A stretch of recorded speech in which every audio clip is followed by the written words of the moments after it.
Hello, friends. I hope you're doing good. Let's get started with the current affair edition for today. ये आज की पहली news related है international current affair से। इसका context है पाकिस्तान और ईरान के बीच चल रही कॉन्फ्लिक्ट। आई होप आपको पता है कि इंडिया की नेबर पाकिस्तान का डायरेक्ट नेबर ईरान है। मतलब Pakistan and Iran border each other directly. तो कुछ दिनों पहले हमने अपने न्यूज़ एडिशंस में भी इसको कवर किया था कि ईरान ने पाकिस्तान बेस्ड मिलिटेंट ग्रुप्स पर अटैक्स किए थे। अब पाकिस्तान ने भी ईरान पर रिटेलिएटरी अटैक्स किए हैं। पाकिस्तान के द्वारा किए गए ये अटैक्स कल हुए हैं और इन अटैक्स में पाकिस्तान का टारगेट था ईरान में बेस्ड बलोच मिलिटेंट ग्रुप्स जो कि सेपरेटिस्ट हैं। पाकिस्तान के द्वारा ईरान में किए गए इन अटैक्स में कम से कम 9 लोगों की जान जा चुकी है। इन अटैक्स के कॉन्टेक्स्ट में दोनों साइड्स एक दूसरे को ब्लेम कर रही हैं।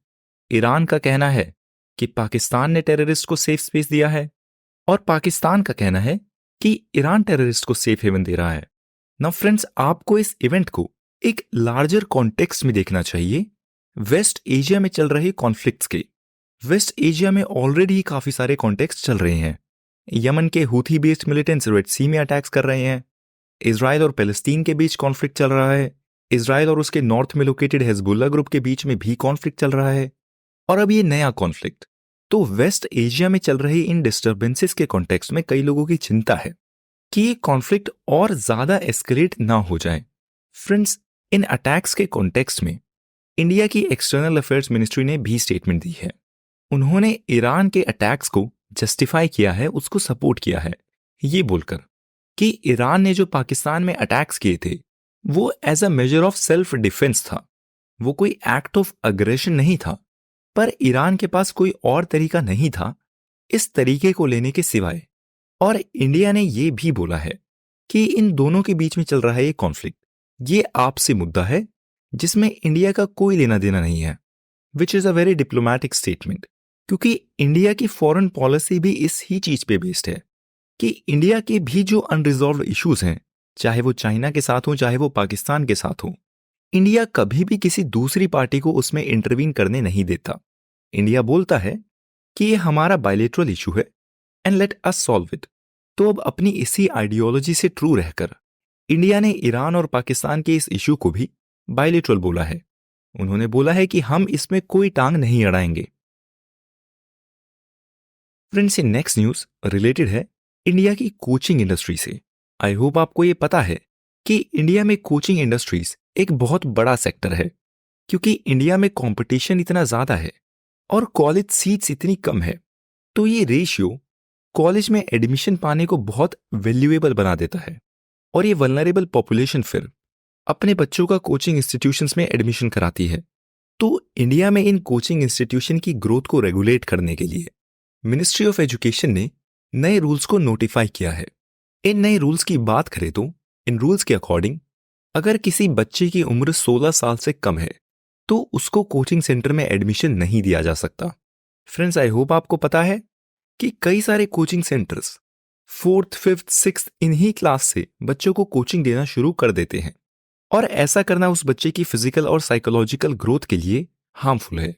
तो गवर्नमेंट भी यही चाहती है कि 16 साल से पहले बच्चे को सिर्फ स्कूल एजुकेशन सिस्टम में ही रखा जाए, उस पर और कोई एक्स्ट्रा बर्डन ना दिया जाए। कोचिंग सेंटर्स को यह भी बोला गया है कि वो ऐसे प्रोमिसेस या गारंटीज ना दें कि हमारे कोचिंग सेंटर को ज्वाइन करें और आपकी रैंक पक्की, इस तरीके के। मिनिस्ट्री ऑफ एजुकेशन ने इन कोचिंग सेंटर्स में पढ़ाने वाले टीचर्स के लिए भी एक मिनिमम एजुकेशनल क्वालिफिकेशन को नोटिफाई किया है। मिनिस्ट्री ऑफ एजुकेशन ने कहा है कि कोचिंग सेंटर में पढ़ाने वाले टीचर्स के पास या तो ग्रेजुएशन डिग्री होनी चाहिए या उससे अबव। और कोचिंग सेंटर्स के ऊपर एक और ऑब्लिगेशन ये है कि अब उनको अपनी एक वेबसाइट पर सभी टीचर्स की डिटेल्स मेंशन करनी होंगी कि उन टीचर की एजुकेशन क्वालिफिकेशन क्या है और उस कोचिंग इंस्टीट्यूशन के द्वारा दिए जाने वाले कोर्सेज की डिटेल क्या है, फीस का क्या स्ट्रक्चर है वगैरह। कोचिंग इंस्टीट्यूशंस को यह भी बोला गया है कि वो अपने स्टूडेंट्स की मेंटल हेल्थ पर पूरा ध्यान दें। फ्रेंड्स, अब होपफुली गवर्नमेंट के इस डिसीजन पर कल एक एडिटोरियल होगा, उस एडिटोरियल को हम जरूर कवर करेंगे। एग्जाम के पर्सपेक्टिव से आपको ये फैक्ट्स याद करने जरूरी नहीं है, बट इस न्यूज इवेंट को आपको देखना चाहिए एक वाइडर पर्सपेक्टिव में कि कैसे इंडिया की एजुकेशनल इंडस्ट्री हाईली कैपिटलाइज्ड है और कैपिटल ग्रीड के साथ साथ ये इंपॉर्टेंट है कि स्टूडेंट के वेलफेयर का सभी तरीके से ध्यान रखना जरूरी है। फ्रेंड्स, इस नेक्स्ट न्यूज का कॉन्टेक्स्ट है सेंट्रल गवर्नमेंट के द्वारा एस्टैब्लिश की गई एक कमेटी, जिस कमेटी का मैंडेट है कि वो ये एंश्योर करे कि इंडिया में एग्जिस्ट करने वाली लगभग 1200 शेड्यूल्ड कास्ट में सरकार के द्वारा उनको दिए जाने वाले बेनिफिट्स, स्कीम्स और इनिशिएटिव्स ठीक तरीके से पहुंचे और इक्विटेबल तरीके से पहुंचे। इक्विटेबल मतलब जिसको जितनी जरूरत है उसको उतना मिले, जिसको कम जरूरत है उसको कम मिले और जिसको ज्यादा जरूरत है उसको ज्यादा मिले। This is equitable distribution. तो इस इक्विटेबल डिस्ट्रीब्यूशन को अचीव करने का एक तरीका यह है कि स्केड्यूल्ड कास्ट को सब कैटेगराइज कर दिया जाए। मतलब स्केड्यूल्ड कास्ट जो ऑलरेडी ही एक कैटेगरी है उसकी और फर्दर कैटेगरी बना दी जाए किसी बेसिस पर, जैसे कि ये डेवलप्ड है, ये कम डेवलप्ड है, ये क्रीमी लेयर है वगैरह, और उस सब कैटेगराइजेशन के बेसिस पर फिर उनको वेलफेयर दिया जाए। फ्रेंड्स, इंडिया में ऑलरेडी काफी सारी कम्युनिटीज हैं जिनकी ये डिमांड है, जिनका ये कहना है कि हाँ, हमारे लिए गवर्नमेंट की स्कीम्स और इनिशिएटिव्स एग्जिस्ट करते हैं पर हम तक उनके लाभ नहीं पहुंच पा रहे, और हमारी ही कम्युनिटी के वो लोग जो इन लाभ को ले चुके हैं वो ही इन बेनिफिट्स को और ले रहे हैं। इस कमेटी, जिसमें 5 मेंबर होंगे, इसमें सेक्रेटरी होंगे होम अफेयर से, मिनिस्ट्री ऑफ लॉ से, मिनिस्ट्री ऑफ ट्राइबल अफेयर से और ministry of social justice and empowerment से। फ्रेंड्स, सब कैटेगराइजेशन एक ऐसा इशू है जिस पर स्टेट्स खुद अपने लेवल पर काम करने की कोशिश कर चुके हैं, जैसे कि पंजाब, बिहार और तमिलनाडु ऐसे स्टेट्स हैं जिन्होंने ये कोशिश की है कि हम अपने स्टेट में रहने वाली शेड्यूल्ड कास्ट पॉपुलेशन को सब कैटेगराइज कर दें। पर स्टेट लेवल पर सब कैटेगराइजेशन करने का मुद्दा ही इस समय सुप्रीम कोर्ट में पेंडिंग है, जिस पर सुप्रीम कोर्ट के द्वारा जजमेंट दी जाएगी तो पता चलेगा कि क्या स्टेट लेवल पर ऐसा हो सकता है। फ्रेंड्स, स्टेट लेवल और यूनियन लेवल ये दो अलग अलग लेवल है। स्टेट्स के अपने खुद के सब्जेक्ट्स होते हैं और यूनियन के अपने खुद के सब्जेक्ट्स होते हैं। ये टॉपिक एसोसिएटेड है कॉन्स्टिट्यूशन के 7th शेड्यूल से। फ्रेंड्स, कुछ समय पहले बिहार ने भी अपने स्टेट में सोशियो इकोनॉमिक कास्ट सर्वे कराया था। कई सारे लोगों का कहना था कि बिहार स्टेट ऐसा नहीं कर सकता, पर फिर सुप्रीम कोर्ट ने बोला था कि बिहार के पास पूरी अथॉरिटी है कि वो अपने स्टेट की पॉपुलेशन का सोशियो इकोनॉमिक कास्ट सर्वे कर सकता है। अब सब कैटेगराइजेशन भी इसी तरीके का टॉपिक है। अब जब ये कमेटी अपनी कोई रिपोर्ट देती है, we'll sure follow it up. अभी के लिए आपके लिए इतनी जानकारी इनफ है। ये जानकारी जैसे कि आपको पता होना चाहिए कि स्केड्यूल्ड कास्ट में भी ये एक मेजर इशू है कि सभी लेवल तक इक्विटेबल डिस्ट्रीब्यूशन ऑफ बेनिफिट नहीं हो पा रहा है और ये एक चैलेंज है। इस चैलेंज को सॉल्व करने के लिए लोग उस पर काम कर रहे हैं। फ्रेंड्स, नेक्स्ट न्यूज रिलेटेड है इंटरनेशनल रिलेशन से। इसका कॉन्टेक्स्ट है इंडिया और मालदीव्स का रिलेशनशिप, जिसका कॉन्टेक्स्ट आई होप आपको अब तक पता होगा। तो इंडिया ने मालदीव्स के रिलेशनशिप के कॉन्टेक्स्ट में बोला है कि इंडिया अपने और मालदीव्स के रिलेशनशिप के सुधरने को लेकर काफी आशा रखता है। इंडिया की उम्मीद है कि इंडिया और मालदीव्स का रिलेशनशिप, जो इस समय काफी लो पॉइंट पर है, वो सुधरेगा। और इस कमेंट का खास कॉन्टेक्स्ट है मालदीव्स के द्वारा इंडिया को की गई रिक्वेस्ट कि वो मालदीव से अपनी प्रेजेंट सभी आर्म्ड फोर्सेस को निकाल लें, जिसके लिए मालदीव्स ने इंडिया को 15 मार्च तक की डेडलाइन दी है कि 15 मार्च तक आप हमारे मालदीव से सभी इंडियन आर्म्ड फोर्सेस को इवैक्यूएट कर लें, हमारी सॉइल से उनकी एग्जिस्टेंस को खत्म कर दें। तो मिनिस्ट्री ऑफ एक्सटर्नल अफेयर्स ने बिहेविंग मैच्योरली मालदीव्स की इन रिक्वेस्ट को काफी सेंसिटिविटी के साथ कंसिडर किया है और अब मिनिस्ट्री की आशा है कि ये दोनों साइड्स एक सॉल्यूशन को ढूंढ लेगी ताकि मालदीव्स ऐसा एक्सट्रीम स्टेप ना ले। फ्रेंड्स, मालदीव की इस रिक्वेस्ट का एक पॉलिटिकल रीजन भी है। 15 मार्च को मालदीव्स में मेजर इलेक्शन है, तो पॉलिटिकल एंगल से सोचा जाए तो मालदीव की पूरी कोशिश रहेगी कि वो 15 मार्च तक इंडियन ट्रूप्स को वहां से इवैक्यूएट करवा दे। पर क्या ministry of external affairs diplomatically successful होती है ऐसा ना होने देने में? क्योंकि अगर ऐसा हो गया तो चाइना को इस रीजन में काफी एडवांटेज मिल जाएगी और इंडिया की इमेज पर भी एक नेगेटिव इम्पैक्ट होगा। Friends, ministry of external affairs की स्टेटमेंट से पता चलता है कि इंडिया ने मालदीव्स का साथ नहीं छोड़ा है। India is not at all offended by Maldives recent steps. Ministry ने अपनी रीसेंट स्टेटमेंट में बोला है कि इंडिया मालदीव्स के डेवलपमेंट प्रोजेक्ट्स में साथ देने के लिए पूरे तरीके से तैयार है और इंडिया मालदीव्स को अपना एक इंपॉर्टेंट पार्टनर समझती थी और समझती रहेगी और इंडिया की प्रायोरिटीज में मालदीव्स का एक मेजर रोल है। नाउ फ्रेंड्स, अगर आप इस न्यूज़ एडिशन को फॉलो करते हैं तो इस इवेंट से एसोसिएटेड हमने एक एडिटोरियल को कवर किया था, जिस एडिटोरियल का एक मेजर मैसेज ये था कि इंडिया और मालदीव्स को अपने रिलेशन को एक ब्रॉडर पर्सपेक्टिव में देखना चाहिए।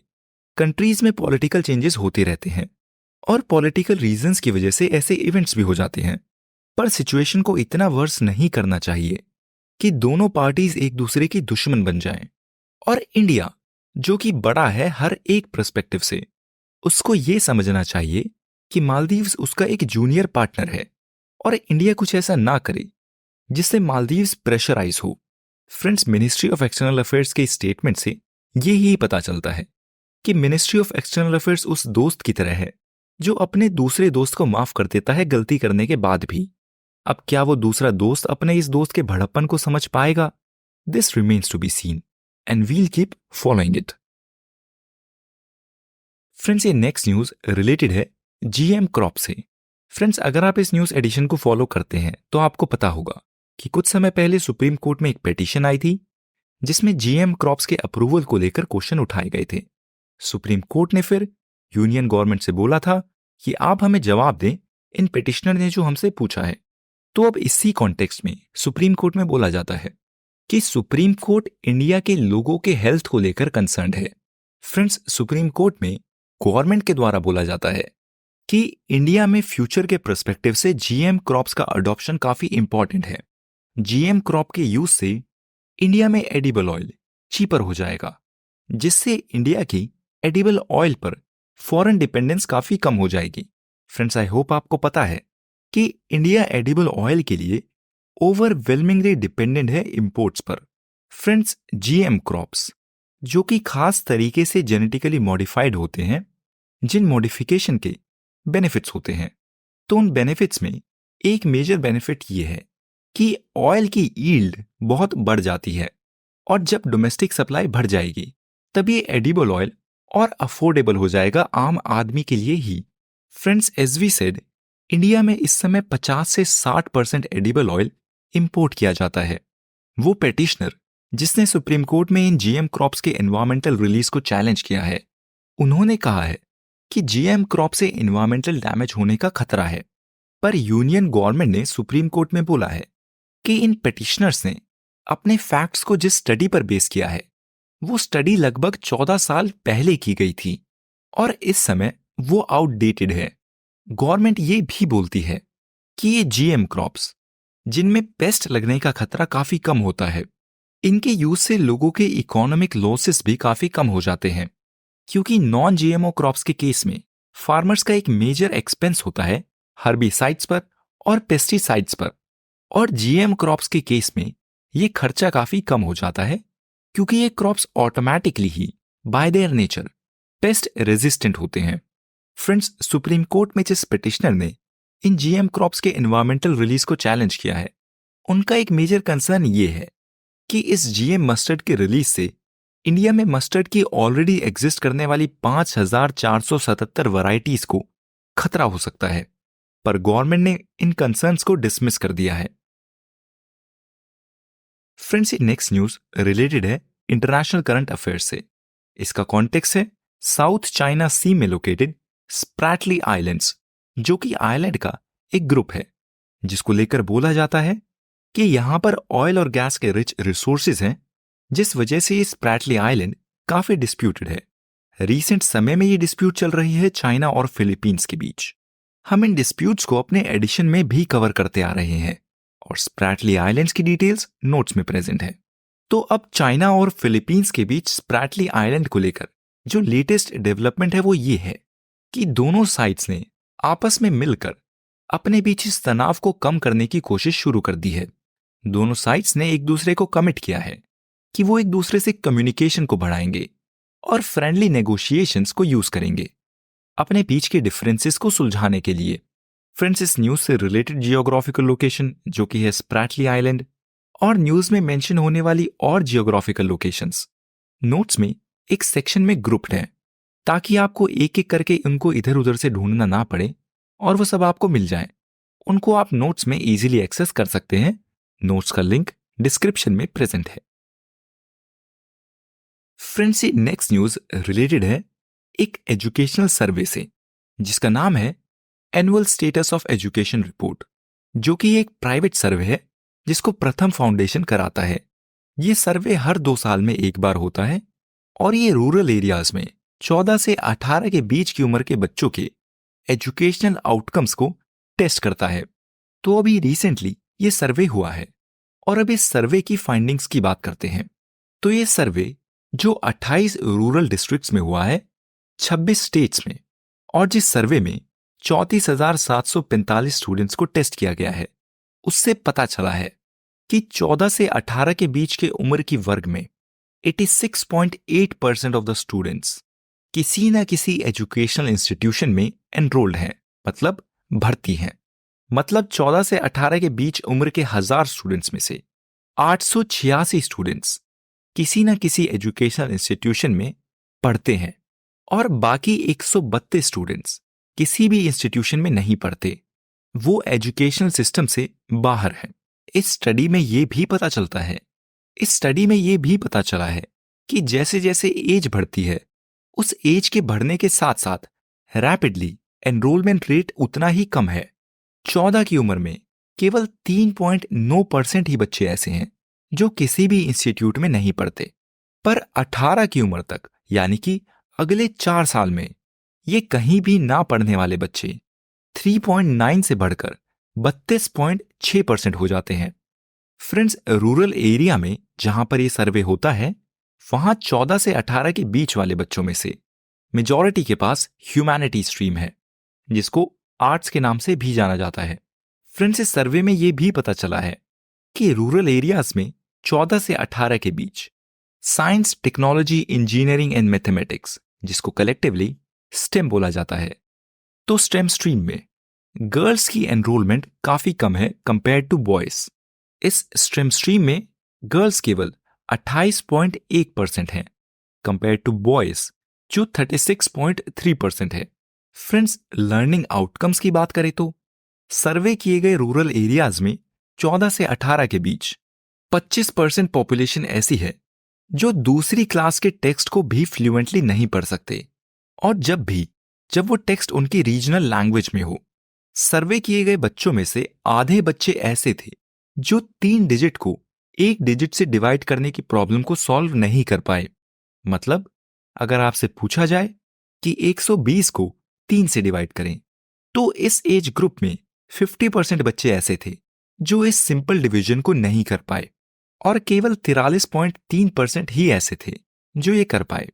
इंग्लिश के सेंटेंस को पढ़ने की बात हो तो केवल आधे ही ऐसे थे जो सेंटेंस को पूरे तरीके से पढ़ सकते थे, और उस सर्वे में 75% पॉपुलेशन ऐसी थी जो उनके मीनिंग को समझ सके। फ्रेंड्स, सर्वे किए गए इस पॉपुलेशन में 90% लोग ऐसे थे जिनके हाउस होल्ड में एक स्मार्टफोन है। मतलब चाहे उनके पास पर्सनली स्मार्टफोन हो या ना हो, पर उनके हाउस होल्ड में एक स्मार्टफोन है जिनका उनके पास एक्सेस है।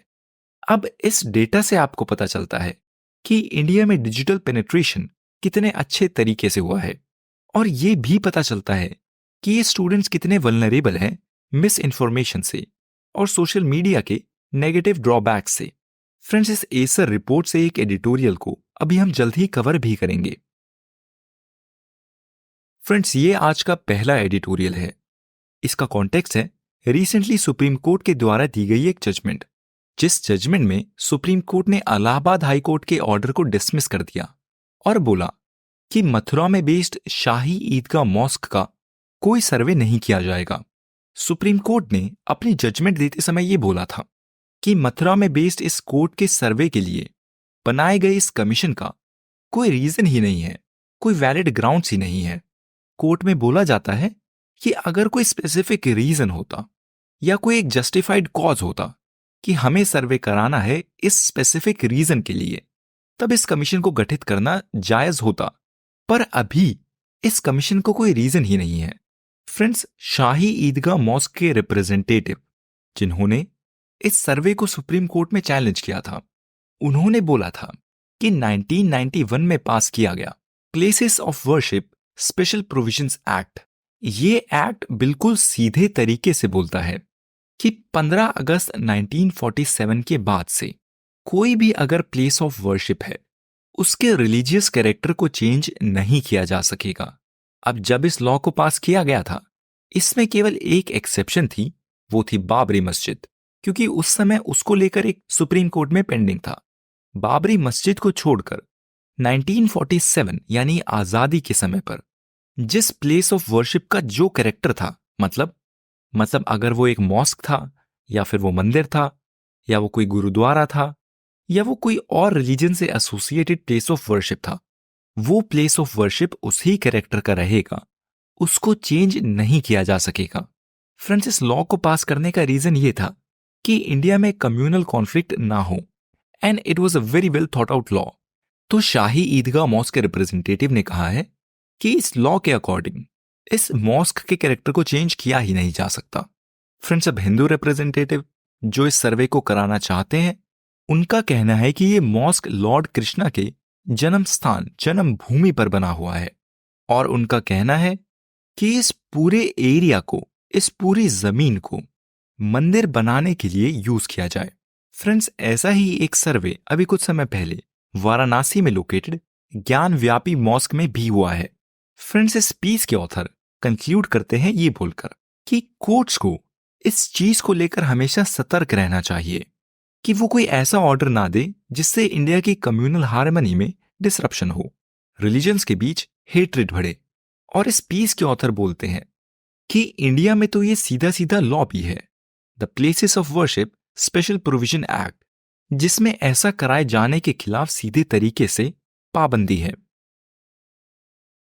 फ्रेंड्स, ये आज का दूसरा एडिटोरियल है और ये रिलेटेड है एनुअल सर्वे ऑफ एजुकेशन की रिपोर्ट से, जिसकी डिटेल्स को हमने अभी कुछ समय पहले डिस्कस किया था। अब इस सर्वे से रिलेटेड एडिटोरियल की बात करते हैं। तो इस पीस के ऑथर एडिटोरियल में बोलते हैं कि रूरल एरियाज में 14 से 18 की उम्र के सर्वे किए गए बच्चों में से आधे बच्चे स्ट्रगल करते थे बेसिक मैथमेटिक्स से, उस लेवल पर जिस लेवल को लेकर उनसे उम्मीद की जाती है कि उनको ये तीसरी से चौथी क्लास के बीच पता होना चाहिए।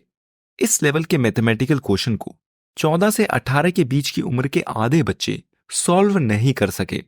फ्रेंड्स, इस पीस के ऑथर बोलते हैं कि इस एज ग्रुप में 25% बच्चे ऐसे थे जो क्लास 2 लेवल के टेक्स्ट को अपनी मदर लैंग्वेज में भी नहीं पढ़ सके। इस पीस के ऑथर भी इस चीज पर एम्फसाइज करते हैं जिस पर हमने एम्फेसिस किया था कि जैसे जैसे उम्र बढ़ती है वैसे वैसे एनरोलमेंट रेट कम होता है। 14 से 18 की उम्र के बीच जहां 86.8% बच्चे किसी न किसी इंस्टीट्यूशन में एनरोल्ड हैं, 18 साल की उम्र में ये एनरोलमेंट रेट केवल 32.6% है। इस पीस के ऑथर बोलते हैं कि रूरल एरियाज में मेजॉरिटी बच्चे ह्यूमैनिटीज को चुनते हैं और गर्ल्स के केसेस में कम चांसेस होते हैं कि वो साइंस स्ट्रीम को चुने, और वोकेशनल ट्रेनिंग के केस में केवल 5.6% इन ट्रेनिंग्स को चूज करते हैं। और जहां 2018 में केवल 25% पॉपुलेशन ऐसी थी जो प्राइवेट ट्यूशन पढ़ती थी, ये पॉपुलेशन अब बढ़कर 2022 में 30% हो गई है। 90% पॉपुलेशन ऐसी है जिनके पास एक स्मार्टफोन है और उनको वो यूज भी करना आता है, पर इन 90% पॉपुलेशन में से मेजॉरिटी ऐसे हैं जिनको इन स्मार्टफोन की ऑनलाइन सेफ्टी सेटिंग्स का नहीं पता। फ्रेंड्स, इस पीस के ऑथर इस डेटा को ऑब्जर्व करके कमेंट करते हैं कि इन बच्चों का सिंपल सेंटेंसेस को पढ़ने में दिक्कत होना और उनका सिंपल मैथ के क्वेश्चन को सॉल्व ना कर पाना एक इंडिकेटर है इंडिया के एजुकेशन सिस्टम में अभी भी कमी होने का, और इस डेटा से इंडिया के एजुकेशन सिस्टम को अपने आप को सुधारना चाहिए। Indian education system should take this feedback.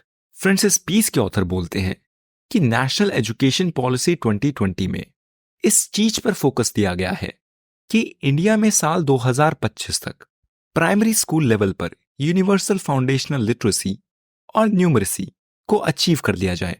Friends, इस पीस के ऑथर बोलते हैं इन गोल्स को अचीव करने के लिए काफी सारे स्टेट्स ने निपुण भारत मिशन के तहत अचीवमेंट्स हासिल की हैं। ये निपुण भारत मिशन एसोसिएटेड है फाउंडेशनल लिटरेसी स्किल से। पर इस पीस के ऑथर बोलते हैं कि अभी भी काफी सारे स्टेप्स हैं जिनको लिया जाना जरूरी है इंडिया के डाइवर्स और वास्ट एजुकेशन लैंडस्केप से, इंडिया के वास्ट और डाइवर्स एजुकेशन लैंडस्केप के चलते। फ्रेंड्स, इस पीस के ऑथर बोलते हैं कि हाँ, इंडिया में एनरोलमेंट रेट काफी बढ़ा है, मतलब बच्चों का स्कूल में एडमिशन होने का रेट काफी बढ़ा है। पर फिलहाल जो एक मेजर चैलेंज है वो ये है कि बच्चों को 8वीं क्लास के बाद, 8वीं तक जो कंपलसरी एजुकेशन होती है, उसके बाद हायर सेकेंडरी एजुकेशन लेवल पर कोप अप करने में दिक्कत होती है, क्योंकि उसका लेवल उनके लिए काफी ज्यादा होता है और फाउंडेशनल लेवल पर उनकी एजुकेशन इतनी स्ट्रांग नहीं होती। इस वजह से उनको हायर लेवल पर दिक्कत होती है।